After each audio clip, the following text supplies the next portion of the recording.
ఒక ఎమ్మెల్సీగా నేను గెలిచిన 2,75,000 రూపాయల జీతమయ్యా నాకు. 2,75,000 రూపాయల జీతం.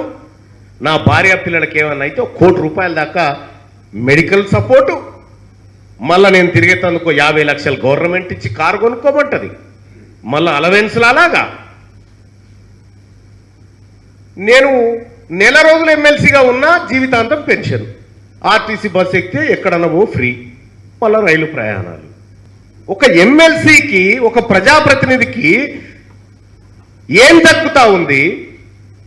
జీవితాంతం ఈ వ్యవస్థ కోసం విద్యార్థులను తయారు చేస్తున్నటువంటి అధ్యాపకులకు, కాంట్రాక్ట్ లెక్చరర్లకు, పార్ట్ టైం వాళ్ళకి, వాళ్ళ జీవితానికి ఏం దక్కుతా ఉన్నదో సిగ్గుపడాలి కదా మాలాంటి వాళ్ళు. వాళ్ళని చూసిన తర్వాత సిగ్గుపడాలి కదా మాలాంటి వాళ్ళు.